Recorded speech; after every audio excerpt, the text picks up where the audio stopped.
Okay, friends, today we will understand and discuss about service. We would have heard of this term seva, service, right from our childhood. So, what exactly is service? What exactly is seva? What is the difference between service and work? When you work, you do any work, you spend time, you make efforts, and you spend energy. And in service also, you spend time, you put in efforts, and you spend energy. So in service, you do the same thing. In your work also, you spend energy, time, and efforts. So what is the difference? The difference is when you do work, you get something in return. You get salary, money, or appreciation, or whatever. You get something in return. You are doing the work expecting something. When you do something expecting something, there is an energy exchange. So that is work.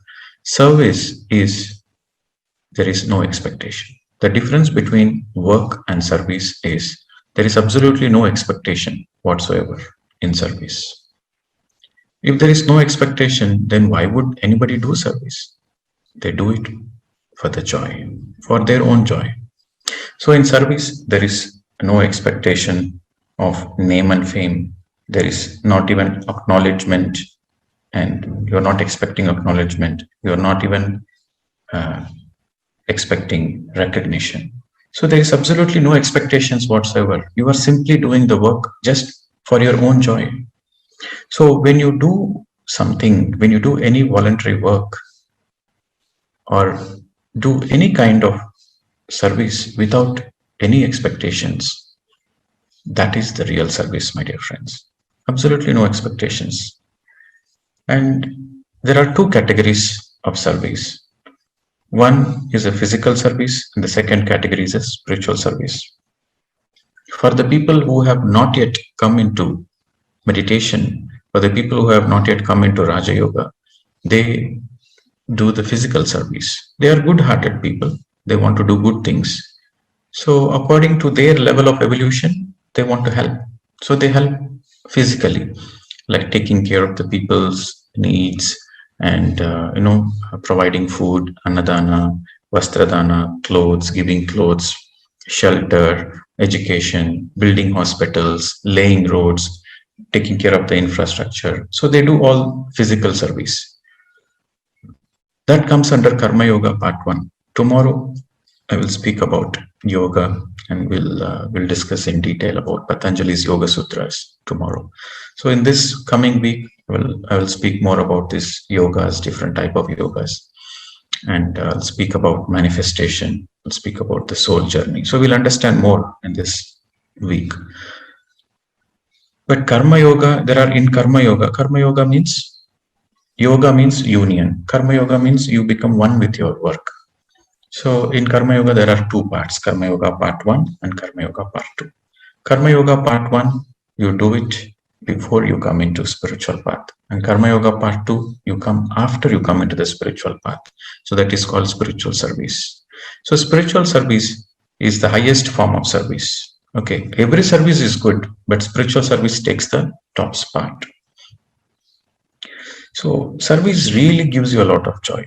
If you want to experience real joy, then you have to experiment doing service. And the reason why spiritual service is the highest service is physical service makes you dependent. For example, you give food to somebody who is hungry. Tomorrow he will come again, because tomorrow also he is hungry, and day after tomorrow also he is hungry. So he will come back to you again and again. So in a way, he becomes dependent on you. Any amount of physical work you do, there's always people who need more. There's always people who need more. So there becomes a certain kind of dependency. And whatever you help is only temporary. Whether you give clothes, food, medicines, anything you give, it serves him only temporary. But spiritual service is you are making him take his own responsibility and making him realize his own self. So you make him understand the spiritual laws, you make him understand law of karma, you teach him spiritual science, you teach him meditation. So he becomes a master, he becomes an independent person, and he is no more dependent on you. So spiritual service uh, enables a person to become independent, and physical service, there is always a possibility of dependency. So that's the reason the spiritual service is the highest. And the more in the spiritual service, what is spiritual service? Teaching meditation, teaching spiritual science, and supporting the organizations who are teaching spiritual science and meditation. Either you can do the teaching, or if there is no possibility that you can do the teaching, at least you can support the people who are doing the teaching. That is also a spiritual service. Both are spiritual. You are directly doing the service, or you are supporting the people who are already doing the service. Both are spiritual service. The more you realize, the more you teach, the more you learn. Because what you are teaching, you are perfecting it. Unless you become unless you become a teacher, you cannot become a good student. Because a good student is one who constantly keeps on learning. A good student is one who constantly keeps learning. So the more you teach, the more you keep learning, so you become a good student. And the more you are better in learning, the more you become a better teacher in teaching. So only a good learner can be a good teacher. So teaching is the best way of learning, my dear friends. And there are fundamentally three categories of service people, right? First, we have discussed about what are the two categories of service. One is the physical and another is the spiritual. They both are good karmas. They both help us to neutralize all our karmic baggage. But among the physical and spiritual takes the highest spot. So there are three categories of people who want to do service. There's the first category, the people with service intent. The second category is service oriented. And the third category is the perfect masters of service. So let us go in detail and understand. So the first category of the people, they have the good intentions to do service, but they take care of their family responsibilities first, and whatever the entertainment, whatever their personal pleasures. So they take care of all those things first. So after they take care of their family, their personal lives, like going to movies, going for holidays, so they make sure they are fully enjoying their life. There is no compromise. So they fully utilize their lives for their personal pleasures and taking care of the family and family needs. In spite of doing all those things, they have a little bit of spare time. So in that spare time, they want to do good things to others. Like, for example, if they are a musician, they want to teach music for free to the people, to the students around their neighborhood. Or, they have a lot of money, then they would like to use that money to help the people. Or if they are a meditator, then they will use that spare time to teach meditation to others. So the first category people, they take care of all their physical needs, physical comforts, physical pleasures, family needs. They take care of everything. Only if they have spare time, then they want to do service. That is the first category. Okay. So the second category of the people, they take care of family responsibilities, but they cut down their entertainment. They cut down their personal pleasures because they feel when they do service, that gives the real joy, because they have tasted the real joy of service. So what they do their dharma, they take their family responsibilities and they focus on taking care of the family and the family needs and the family comforts. And then the rest of the time, whenever they find time, all the rest of the time in their life, they focus on service. So this is the second category people. So the first category people, compared to the first category, the second category people are little more evolved. Spiritually, they are evolved. In the soul evolution, the second category people are more evolved than the first category people. Then comes the third category people. So in the third category, they are the perfect masters in service. So they dedicate full time in their service. Whatever the job, their full-time job would be service. So they even set aside the family responsibilities also, because for them, the whole planet Earth is their family. Vasudhaiva Kutumbakam. So they feel it's not, the physical family is not the only family. They have to take care of the bigger family. So they might fulfill just the basic needs of the family, they might fulfill. But all the rest of the time, 24 by 7, they are dedicated in serving others, in serving the mankind, animal kind, human, bird kind. They always want to serve, serve, serve. So examples of these perfect masters, they're called Chakravartis in the service. We call it as perfect masters in service. If you take the physical category, physical service, like you can consider Nelson Mandela or Mother Teresa or Mahatma Gandhi. So these people, they are Chakravartis in the physical service. And if you want to take examples of perfect masters in the physical, in the spiritual service, then you have Mahavir, you have Guru Nanak, and you have Jesus Christ, you have Buddha, you have Krishna. So all those people, they are full time into spiritual service, my dear friends. And one has to always do the service according to their evolution. For example, Swami Rama, he wrote such a beautiful book, Living with the Himalayan Masters. So he was a youngster around the age of 20, in his 20s. That was the time when the freedom struggle was happening in the 1940s in India. So he was getting trained into meditation, into spiritual science from his gurus. But he felt the urge to participate in the freedom movement. And he felt that is the need of the hour. He need to serve the country and he need to participate in the freedom movement. Then his gurus told him, discouraged him. His guru said, no, your evolution is not for physical service.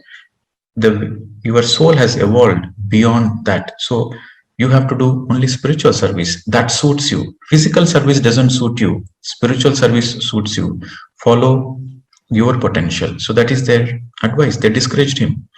Then they told him, you focus on your spiritual sadhana. You are going to help the whole of the planet Earth. Now, right now you want to participate. You are helping this country. Physically you are helping. But when you become a teacher, you are going to help the whole of the mankind. So they discouraged, because Swami Rama is a spiritually evolved person. So he has to focus on his level of evolution. According to his level, he has to do the service. So this is the guidance Swami Rama received. And Vivekananda clearly spoke, physical service is a temporary service. And he gave an example, because Vivekananda used to eat fish, which is not right, but he used to eat fish. So Vivekananda said, don't give fish. He just gave an example. Don't feed fish to the people. Teach them how to fish themselves, how to catch the fish. So he said, don't give the fish. Teach the people how to catch fish. So he was referring to the spiritual service. He said spiritual service makes the person independent. Physical service makes the person dependent. So physical service only takes care of physical problems, and that too temporary. But spiritual service takes care of physical problems, materialistic problems, and also spiritual evolution. So spiritual service takes the peak in the hierarchy of the service. And we have to always focus on our best potential. In what way we can serve the best way, we have to focus on that. For example, I can clean the roads. I can help the municipal corporation to clean the roads. I can go distribute clothes. I can go to the flood affected areas. I can do all those things. I'm capable. My body is capable to do all those things. I can go and sweep the roads. I can do that.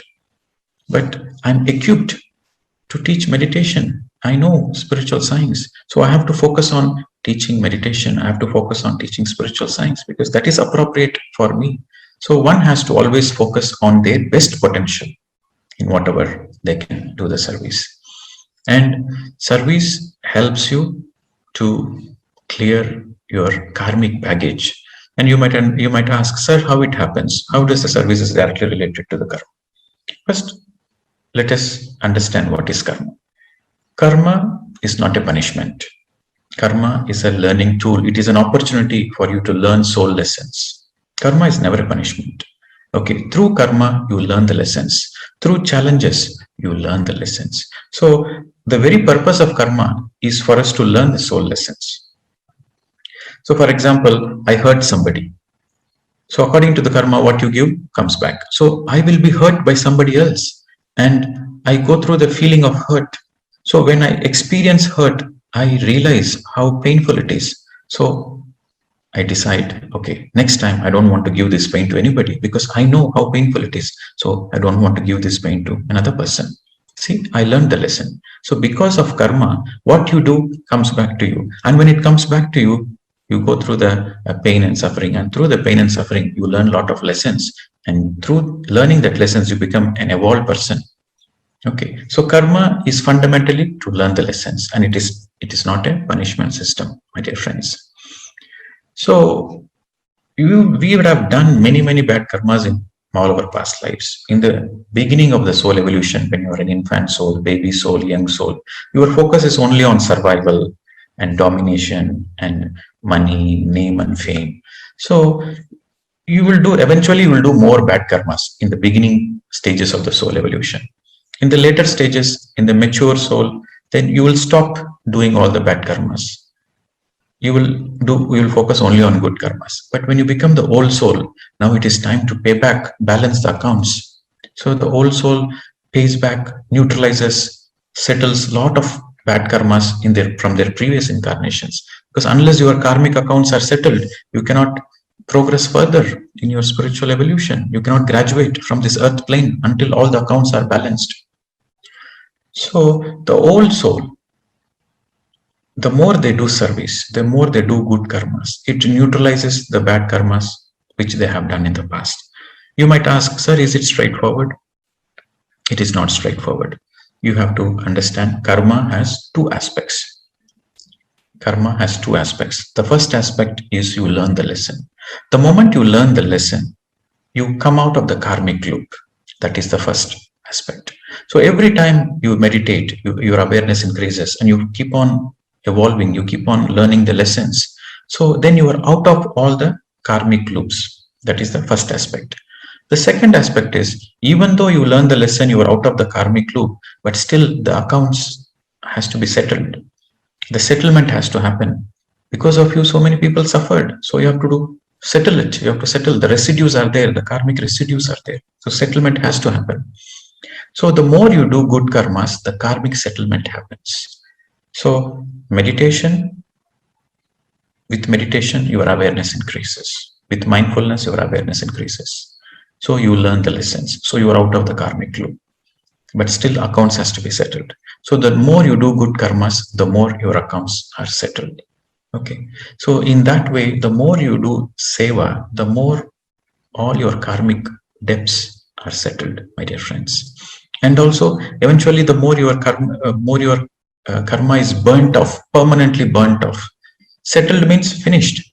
The more your karma is burnt off, the more eventually you will have vibrant health, good health. More you have bad karmas, more will be the health problems. If you don't have any bad karmas, you will not have any health problems. That is the equation between the health and bad karmas. Good karmas comes as a blessing, prosperity.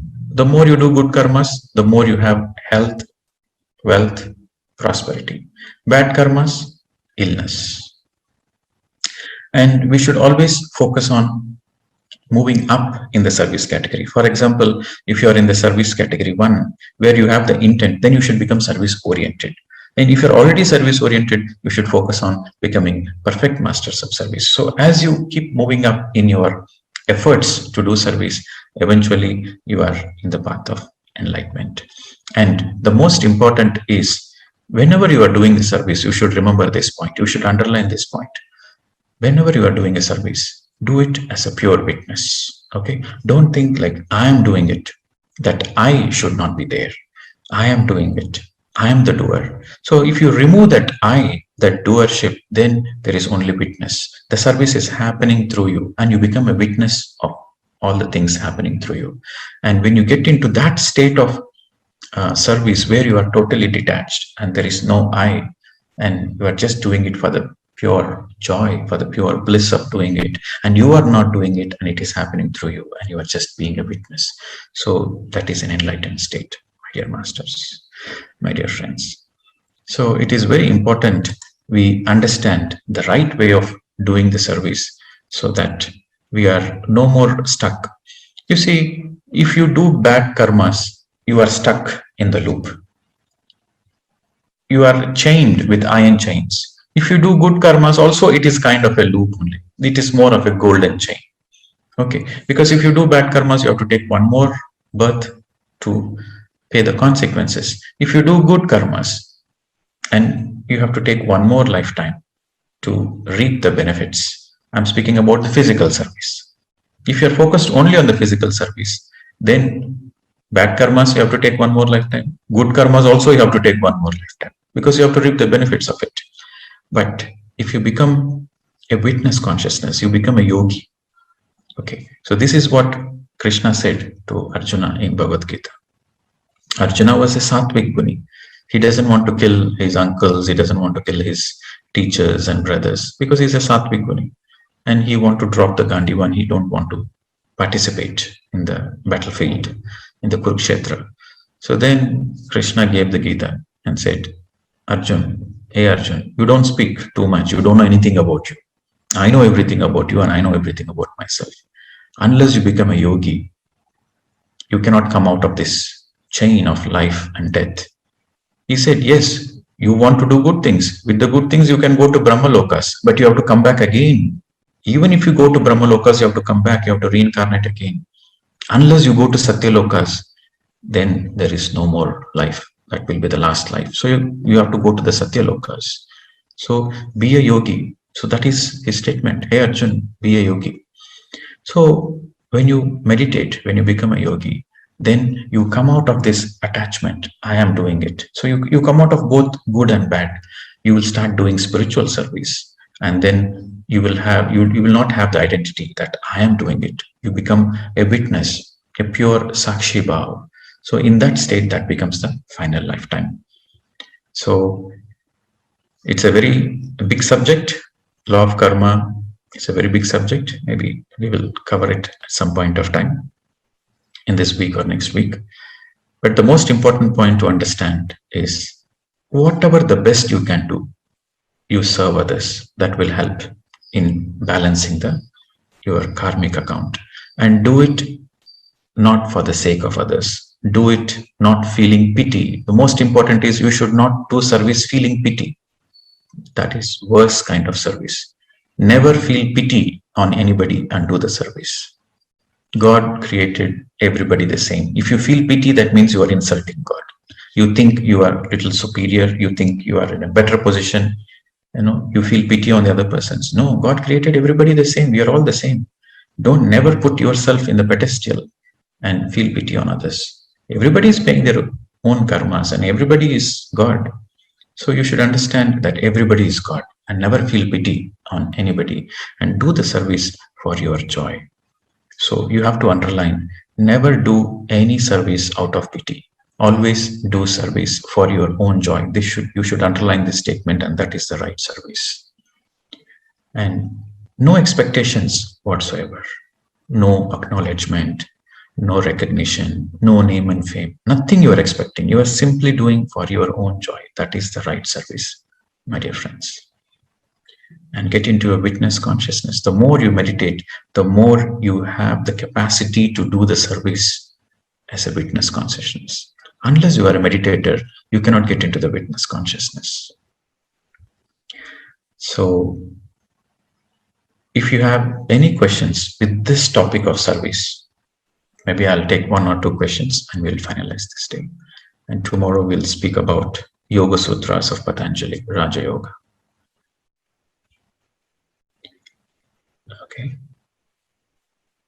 Okay, Taruni, can I unmute?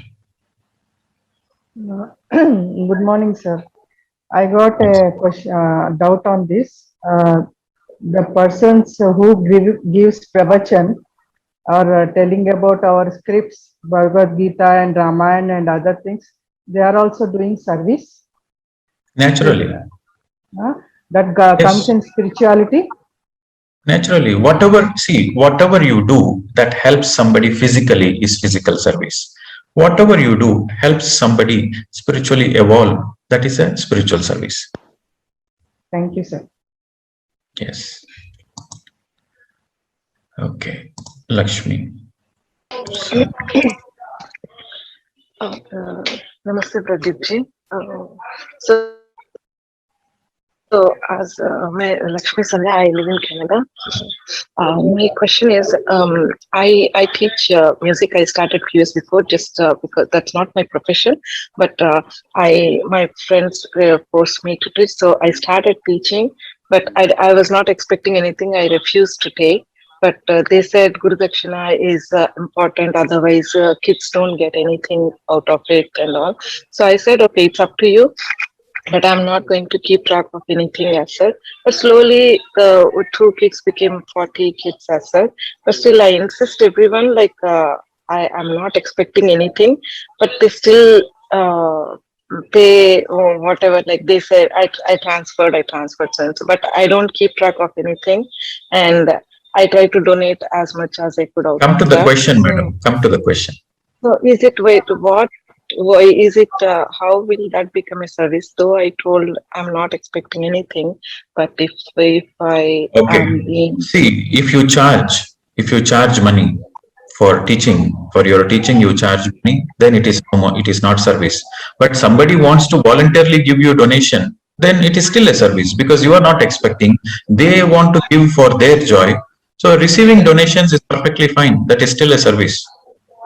okay, Okay. okay, thank you. All right. Yes. Mahesh Ji. Uh, Mahesh here. I am a volunteer in a ombudsman's office. It's a federal program which looks after the elders in the Yeah. assisted living and nursing home. We have to take care of that they are not neglected, abused, or exploited. Now, one day the nurse told me that please speak to this lady, 90 years plus, and she has only one child, a daughter, and she's not speaking with her. So, Sir, can we be more precise and come to the point straight yes, because we have more yes. questions. So I uh, went there and spoke to her and convinced her that she should speak. Now, which is this aspect? Is it It's physical service. It's Physical? physical. Okay. Thank you. Thank you. It's a physical service. Okay. Rekha. So this is Rekha from PG. My question is regarding physical service. Is feeding birds and feeding stray dogs, is that a service? Yes, you are helping physically. You are helping them physically. So that's a physical service. Very simple. Okay. You will see. You have to understand if that is what is your joy. If that is what is your potential, you have to do it. But if you have better potential, then focus on your better. Whatever is your better potential, you focus on it. But all services are good. Okay. Thank you, sir. Okay. Kalaivani.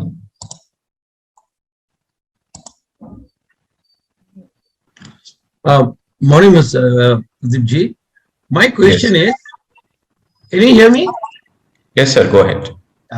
My question is, donating to orphanage, is it physical service? Of course, it's a physical service. You are donating money for orphanage to buy them food, clothes, education, anything that helps them physically. So that is a physical service. But you are donating to an organization which is only teaching meditation and spiritual science. That becomes a spiritual service. So we can do it parallel. You follow your heart. I'm not discouraging you not to do physical service. I'm saying you follow your heart. But you do your potential, you do your best. Anything, whatever your heart says, you follow it. Thank you. All services are good, but comparatively, spiritual service takes the top spot. Like you say, sir, I have only limited time, I have only limited resources, but I want to make sure I'm doing the best service, I'm doing the best seva. Then focus on spiritual service. But every service is good. You follow your heart, sir. Whatever gives you joy, you please do that. Thank you, Master. Yes. Okay. Alka.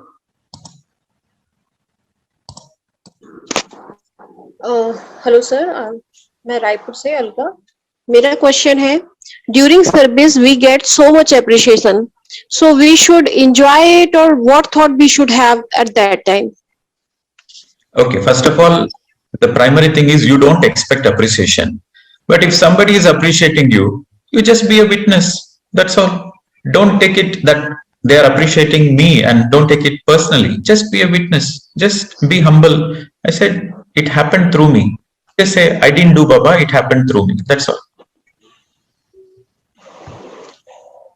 Okay, so just get into that humbleness and witness consciousness. What we feel really, I feel very happy when someone says it's too good. I am Of course, everybody feels happy. Somebody appreciates, everybody feels happy. You should feel happy. There is nothing wrong in feeling happy. There is nothing wrong in feeling happy. But just understand the truth. You have been as a vehicle, that's all. Don't get into that I am doing it. When you get into that I am doing it, then you're stuck in the ego. So feel happy. Somebody is appreciating you, feel happy. But have this understanding that God or universe has created this opportunity for you to experience this, but you are not doing it, it is happening through you.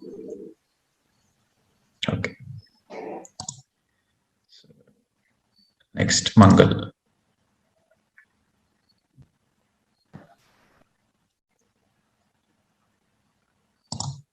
Unmute, sir. Mangal.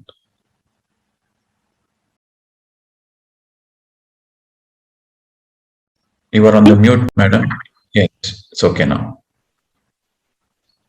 Hello. Yes, go ahead, madam. Good morning, Pradeep. Some doubt is coming while performing service in my mind. Like that, what you have mentioned, I'm just doing pre-teaching for teachers and students. But sometimes they only say if you are doing this valueless or priceless or without money, there is no value. People take it very lightly. You stick on to the truth, madam. Don't stick on to the people's opinions. Stick on to the truth. Only truth liberates you. Is it something like that? Because if I am not taking money, then I am also increasing my karma because I am giving them something. So is it like that? I am also increasing my karma. First of all, you have to understand. First of all, you have to be clear about the definition of service. You are confusing. You are confused. We have to understand the definition of service. Service means you are doing voluntary work. You are helping others for your own sake, for your own joy. That's the agenda. You feel joyful to do service and you are doing it. That's all. So that is a very definition of service. So don't think about you are increasing your karma. No, you do good things, you get good karma only. Very simple. Truth is very simple, madam. Okay, next. Neeru. Yes. Pradeep ji, I had a confusion. Like it is always ki you're doing one thing at a time, either physical or spiritual, or both can be done at the same time. Like I help I should not say needy, whenever who needs help financially or anything, we help. But from last 20 years, I'm doing satsang also. I've been joined with a guru from last 30 years, and from last 20 years, we have in every city, we have a satsang, which I am conducting. And like you said, like people appreciate you clear very nicely, you make our queries clear very nicely. You get a feeling of happiness, but still I have the feeling it is only through me. So what type of a service is it? Can you be a little more precise, madam, with your question? I wanted to ask, it will come under physical service or spiritual? Like I'm taking satsang and the physical service is also by the side, like you help the needy financially or anything. Okay, see, whenever you are doing, whenever you are supporting, when you say satsang, I am assuming that you are giving the spiritual teachings, you are teaching meditation, am I right? Yeah, meditation as well as we get Vani from our Guru, written Vani, which is based on That is fine. That is fine. Yeah. That comes under spiritual service only. Okay. Because you are through your satsang, through your teachings, somebody is getting empowered. So when somebody gets empowered, so that is a spiritual service. On a soul level, they are getting empowered. You see, Yeah. on a soul level, spirituality means you understand your soul, you understand yourself. That is spirituality. So Yes. you are helping somebody spiritually evolve. That is a spiritual service. Okay. Okay, so what you're doing is spiritual service. Thank you. And in the process of spiritual service, there might be physical service also attached. For example, you are teaching meditation. Okay, you invite people to come to your house and you teach meditation for free. Okay, and you are doing it for your own joy. But at the same time, you give food also to the people, whoever comes to your house. So whoever comes and learns meditation, you give food also. So even though that food is a physical service, but that is part of the spiritual activity. So together it becomes spiritual service. Okay. Okay. Thank you. Yes. Next, Shailaja.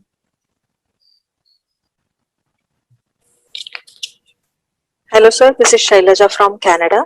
So, in service, if I don't have any expectations, but back of the mind, if I have a thought that this service is helping me to clear my residue karmas, so this thought will be considered as expectations, or is it still?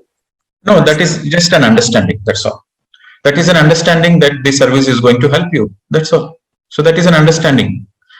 Okay. See, in the beginning stages, for the soul to do the service as a witness consciousness, everybody has to make an effort, but it doesn't happen so easy. In the beginning, you will have some expectations. You will feel so happy when somebody appreciates, and you will crave for appreciation unconsciously. So in the beginning, all those things are there, but slowly, you have to become aware of it and let go of all the expectations and come into the witness consciousness. Okay. So only with efforts, only with deep meditation, and only with understanding right spiritual science, reading more books, you will master this service. Even this witnessing to be in a witness consciousness while doing service also doesn't happen just like that. It takes a lot of practice, and every time you catch hold of yourself, and every time you do better. Okay, it comes with practice. Okay, thank you.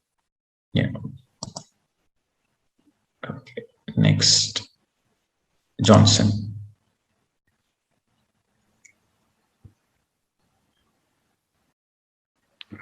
Namaste, Master Pradeep. Namaste, Johnson. How are you? A long time. Yes. Okay, my question is very simple. Recently, I write some Mauna experience or even reading book experience, or the action of the book, sharing in Facebook version in China. It's not Facebook, so the kind of sharing with pyramid ready picture and things like that. So is that considered part of service? Yes, it is definitely spiritual service. All right. And also we do some translation on YouTube, like Dr. Newton, Chandra speaking. We do some Chinese translation. That one also consider services, right? Yes. Any time you spend, any work, any effort you spend, which helps others, and you're not expecting anything in return. You are giving your time, you're giving your energy, you're making efforts, which helps others. That is service. Okay. Without any expectations. Yeah, no expectation. Yeah. All right. Thank you. Thank you. Yes. All right. Amit. Sir, I am Amit from Delhi. One confusion. If we are offering the service to the people who have a bad karmas, is it not the interference of the law of karma? Because they are. You are not worried about others' karma, sir. Don't worry about others' karma. Don't judge whether the other person is going through bad karmas or not. You are nobody to judge other situations. So your only focus is why you are doing it. Why you want to do anything. You are doing it feeling pity, or you are doing it only for your joy. With respect, you are doing with joy. So focus on what is your intentions. You should be focused on your intentions, and you should be focused on your attitude. Thank you, sir. Okay. So do only when you feel joy, not out of pity. Don't worry about others' karma. You focus on your joy. That is important. Okay. Thank you. Yes. Next, Grace. Good morning, Pradeep. Yes. So I'm Hello, Grace. from Malaysia. So I have a question: is service necessary for your spiritual growth? It is 200% necessary. Without service, you cannot grow spiritually. It is 200% necessary. Thank you so much.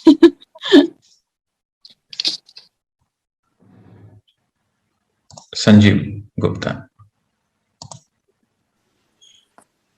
Sir, I have a question that I'm a professor by profession. I have two options with me to teach my students. One is referring myself to them videos, lectures, or any other organization which is not charging any money for meditating, guiding them for meditation.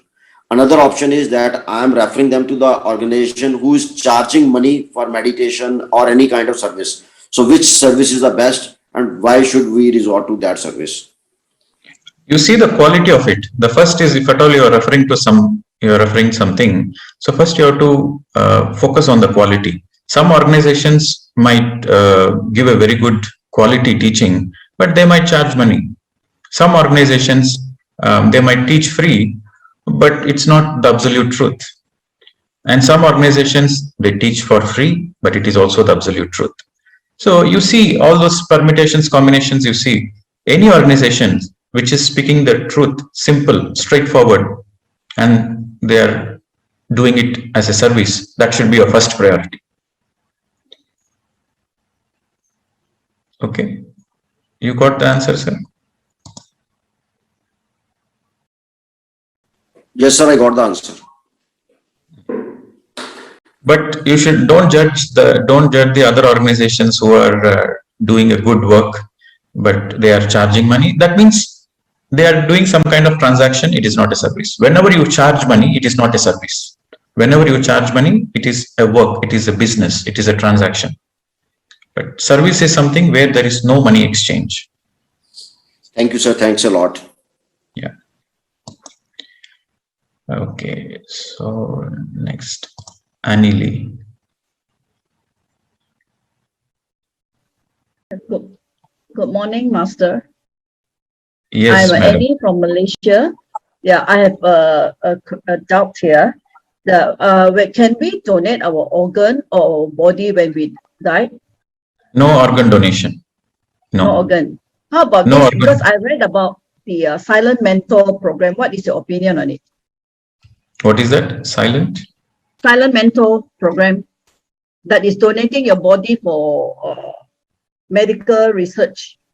Yeah. Whatever. See, you have to understand karma. See, at the end of the day, you have your own choice. Whatever you want to do, you can do. But if you want to understand the truth, if you want to understand the consequences, you want to understand the truth behind your actions, then you have to do a little more research and you have to do more meditation. Then only you will be able to understand the karmic effects. See, our karma is stored in our etheric body, and every organ is surrounded with etheric layers, energy tubes. So every organ is associated with a certain karmic energy field. And when you are donating your organ, so your karmic field is getting interfered with an other's karmic field. So there is a lot of karmic exchange, a lot of karmic baggage gets exchanged because of this organ donation. So this is from the spiritual perspective. But from the physical perspective, yes, all the governments, all the doctors, and they encourage. But I'm speaking from the spiritual perspective. You follow your own guidance. If you ask me from the spiritual perspective, there should be no organ donation because it will interfere in the karma. But you follow your heart. Thank you for the explanation. Great. Yes. Thank you. Okay. Gunjan.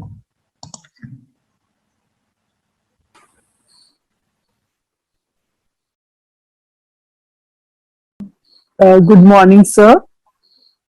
Yes, madam, go ahead. I'm Gunjan from Chandigarh. My question is, I want to know if we do service very wholeheartedly, is it good if we do for one person or a larger number of people? Naturally, the more the better. No, if you cannot approach too many people, but your circumstances allow Do you your to. best, madam. Do your best. Yes. If you can do service to one person, good. But if you have the capacity to an opportunity to reach to many people, more is better. Do your best. You have to do the capacity to your best. Okay, thank You you, have to sir. do the service according to your best capacity. Thank you, sir. Yes. See, I can teach meditation only for one person. I can sit in my house and say, okay, whoever comes to my house, I will teach meditation. I have that option. Or I have an option to travel around the world and teach meditation. Or I can connect to the Zoom and teach for more people. So I have to focus on my best. Whatever is my best potential, I should do that. So reaching out to more people, serving more people is the ultimate. And if you can serve the whole of the humanity, that is your Chakravarti. Yes. Nabin. Sir, namaskar. I am Navin Yes, sir. from Delhi. Second time I am coming to you, sir. Just with a question I am coming to you. From Yes. last 10 years, sir, I am doing Reiki. I am Reiki master. And from last 1 year, I am doing Anapanasati from Chandra sir's meditations.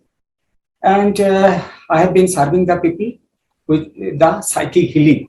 I am a psychic healer. But from the Reiki, the healing process has much improved doing the Anapanasati meditation from Chandra sir. And it is becoming magic. I find the magic in it. And I serve the people. Means I don't charge money for doing this psychic healing to others. Only I heal them. And nowadays, whosoever is asking me for the healing purposes, I heal them and then teach them how to do Anapanasati. And I convince them, you are the great healer. Understand yourself. Who are you? You are the great healer, and do this Anapanasati and heal yourself. This is my question. Is my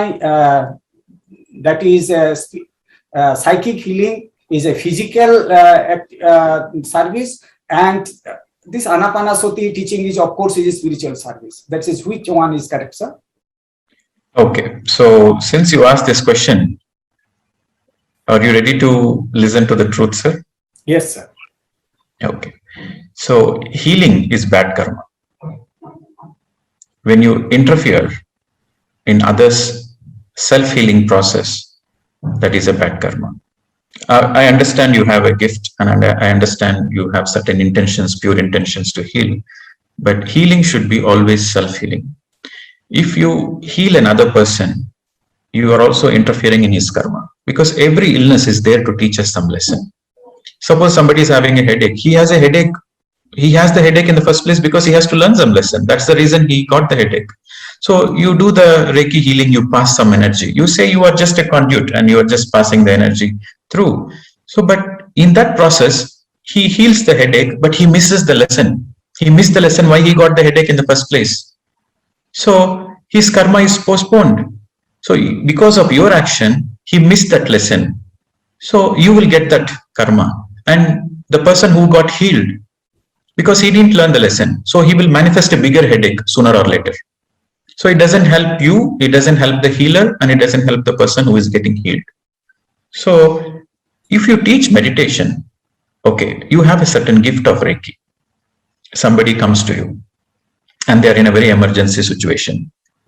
You just do 10% so that he can able to sit physically and close his eyes and meditate. So just do 10% and ask him to do meditation, and ask him to, and teach him the spiritual science, and ask him to go for the self-healing process.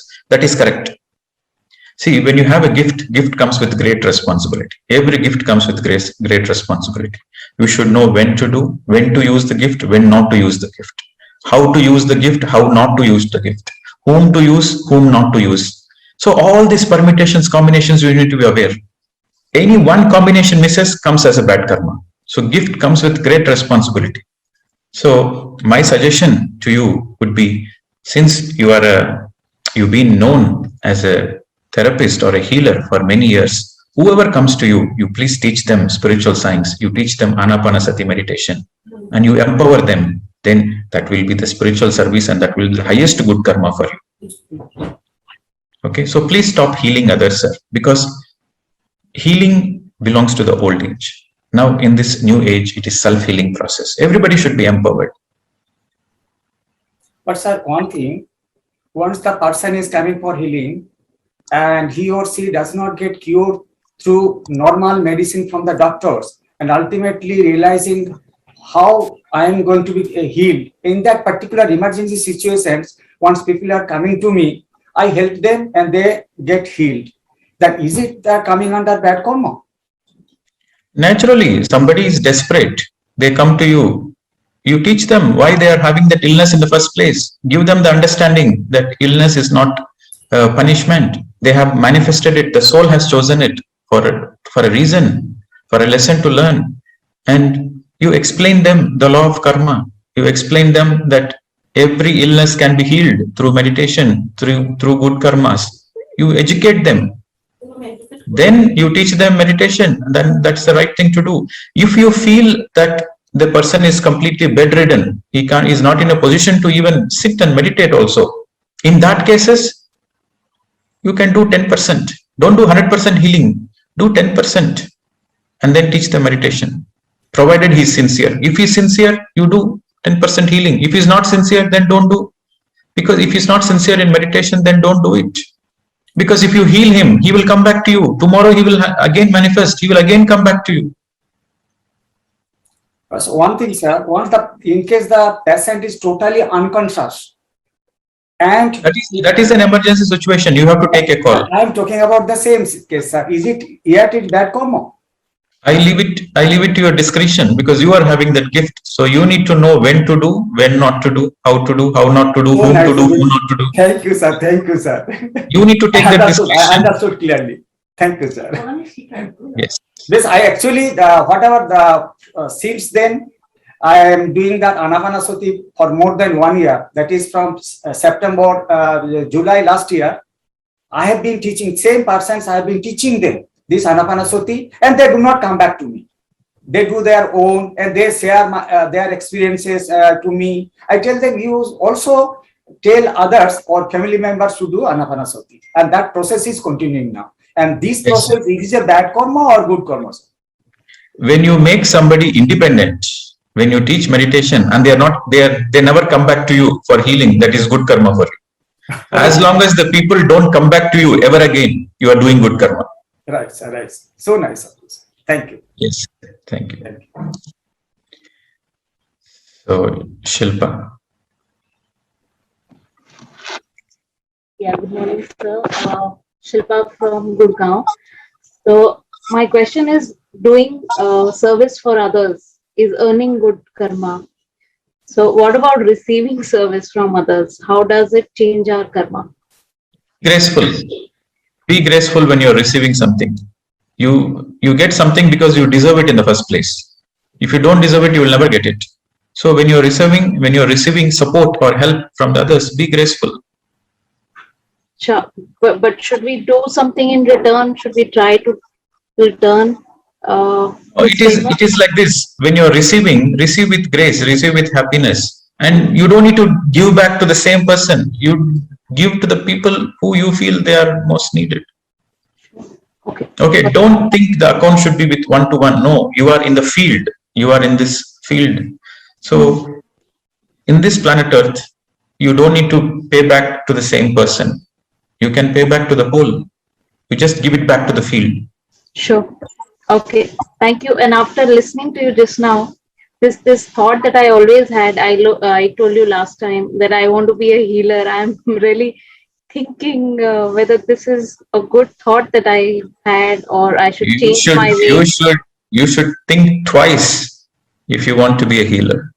I mean, a healer, what is the definition of a healer? A healer is somebody who helps in the healing process. Correct? That is the definition of a healer. So you can help the people in their self-healing process. That is a perfect healer. But if you make them dependent on you, you try to interfere in their problem, you try to give solutions to them, you try to interfere in their learning pattern, in their learning process, and then give quick fix solutions, then that is bad karma.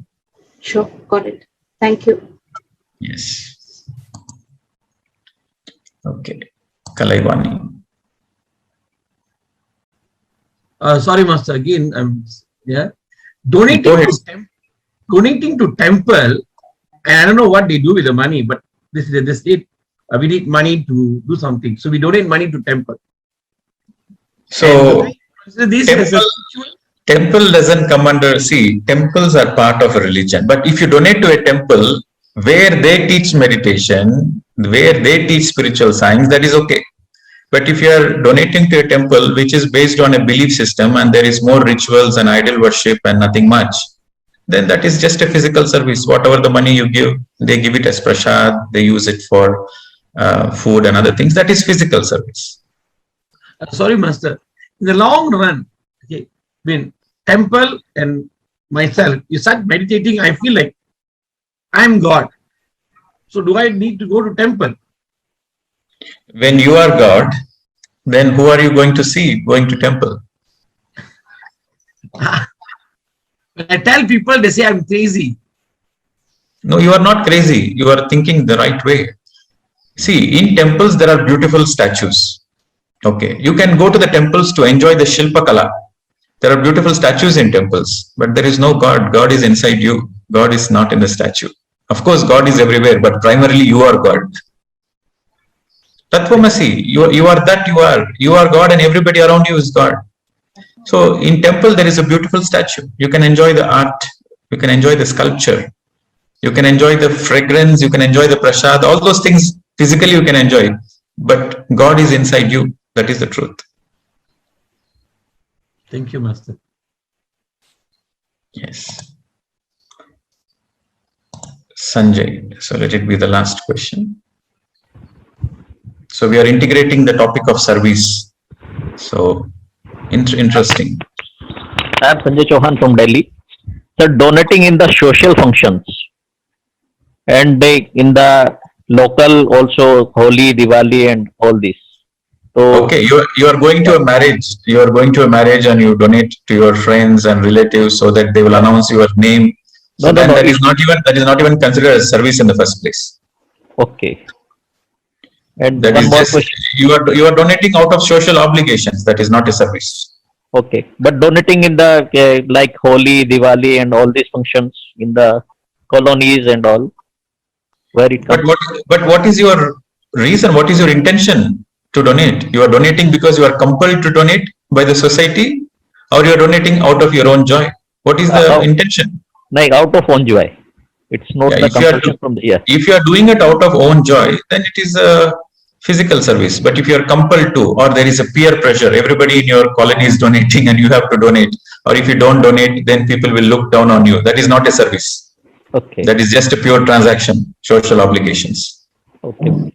One more question that is not related to service. That is the fooding today, because we had been on the liquid diet 2 days. What should be the food plan today? Okay, so if you are having liquid diet and when you want to come out of that liquid diet, so you should always go with the fruits. So the landing and takeoff should be smooth.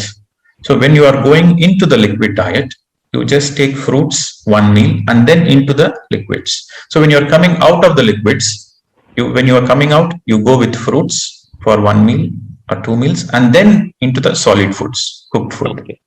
So when you are coming out, it should be a slow and gradual process. You cannot stun your body. I mean, from liquids, you cannot put too much spices and cooked food that will disturb your body. Always it should be gradual. So from liquids, we should go to the fruits. From fruits, we should go to the cooked food. Can we take some sprouts also today? Yes. That is uncooked. Sprouts. Yes. Sprouts, let sprouts be later on. Let the sprouts be on the second meal. But the immediate meal take after liquids should be fruits. Okay. Okay. Thank you, sir. Yes, sir. Okay, friends. So I hope you got all the answers and integrated this service. And once again, I emphasize it is very essential. Service is very important for your own spiritual evolution, and do it wholeheartedly. You are doing it for your joy. Unless you do service, you really don't know what joy it gives you.